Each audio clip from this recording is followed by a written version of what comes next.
안녕하세요. 새로운 신대륙을 찾아서 코리아 아메리카 코아카입니다.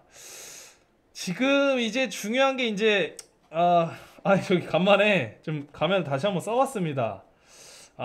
이것도 쓰니까 또 굉장히 옛날 생각도 나고 다시 한번 초심을 되찾을 수 있는 그런 기회인 것 같습니다.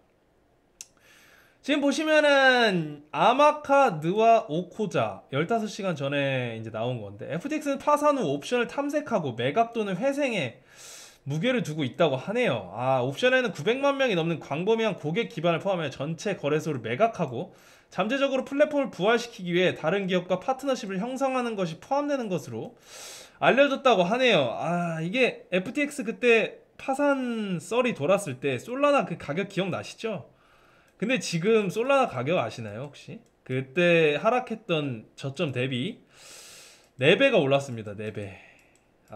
이게 지금 과연 이게 FTX가 어떻게 될지 모르겠는데 좀 진짜 참 이게 위기에 투자하고 결국에는 승리하는 그런 그림이 참 신기한 것 같아요. 보면은 이게 결국에는 위기는 기회다. 결국에 하락할 때 남들이 못하는 그런 베팅을 함으로써 상승이 나왔을 때 그 수익을 크게 먹는 그런 전략을 취하면 참 좋은데 인간이기 때문에 사실 그게 쉽지는 않죠. 쉽지 않은 거는 저도 잘 알고 있습니다. 그렇지만 우리가 공부를 하고 코아카 방송을 보는 이유 자체가 바로 그거를 이겨내기 위함이 아닌가 그런 생각이 듭니다. 사실 뭐 쉽진 않은데 그래도 한번 우리 같이 멘탈을 잡으면서 공부하면서 이겨내 보자고요. 어떤 남성이 코인을 이제 만지면서 흐뭇한 미소를 짓고 있어요. 이게 제가 봤을 때 상승을 바라보는 어떤 그런 시선인진 모르겠는데 좀 흐뭇한 미소 이걸 어떤 걸 뜻하는 걸까요? 오늘도 코인 텔레그래프의 이런 그림들 이거 너무 참 잘 그리는 것 같아요. 상황에 맞게끔. 지금 상승장 초입에 있는 이런 상황 속에서 이런 걸 한번 그려보는 그런 게 참 좋은 것 같습니다.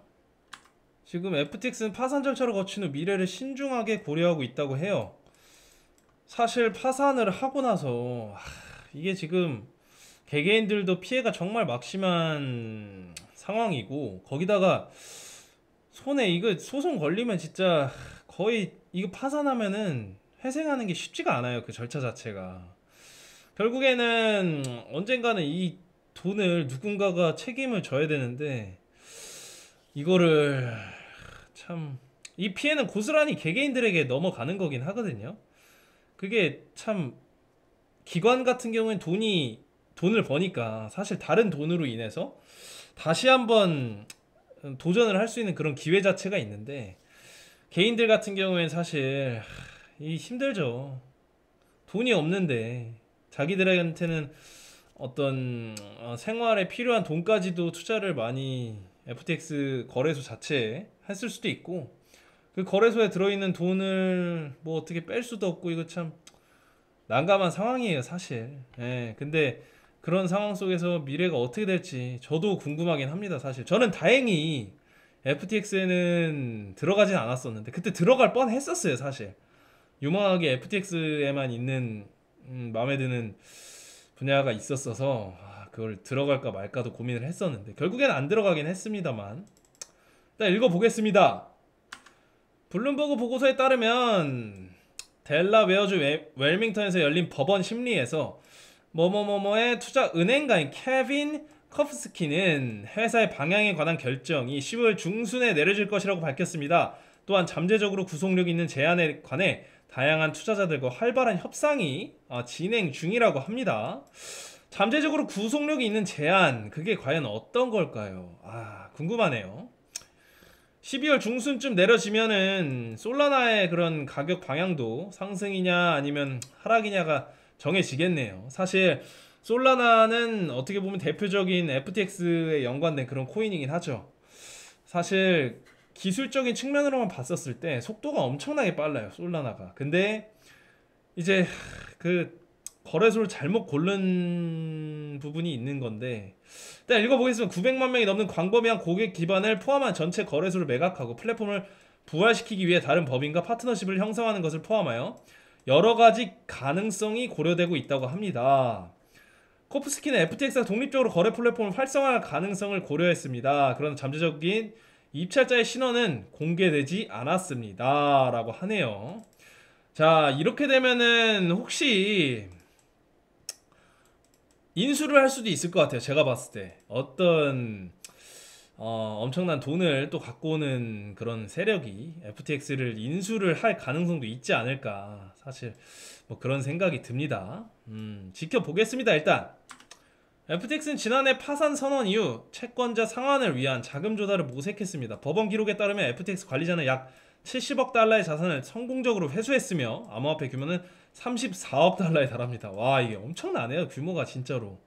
근데 성공적으로 그 파산 선언 이후 어느 정도 회수를 하긴 했네요.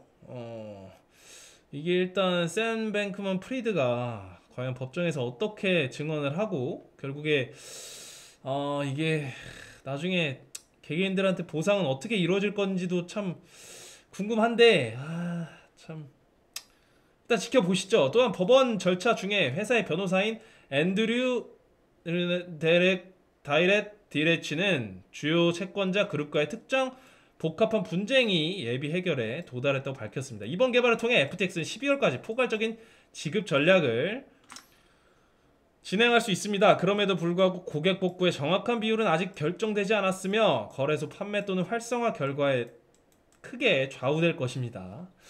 일단 고객 그 복구적인 측면이 가장 크긴 하죠. 사실 이게 고객들한테 이게 어떻게 가야 되나? 이게 전 세계에서 FTX를 투자를 했는데 그 계정으로 가야 되나 아니면 뭐 지갑으로 가야 되나, 이게 참 이게 아직 법제화되지 않은 그런 분야이기 때문에 참 위험해요, 이렇게 되면. 근데 그런 만큼 어떤 수익적인 측면도 분명히 혜택을 볼 수 있는 거죠. 왜냐면 하이리스크 하이리턴이니까요. 사실 어떻게 보면 삶 자체가 하이리스크 하이리턴이라는 생각도 사실 듭니다. 저는 FTX CEO인 뱅크먼 프리드는 현재 뉴욕의 형사재판을 받고 있으며 FTX 고객 자금을 자신이 관리하는 별도의 법인에 유용했다는 혐의를 받고 있습니다. 이 자금은 고위험 거래, 상당한 정치적 기부, 고급 부동산 취득에 자금을 지원한 것으로 알려졌습니다.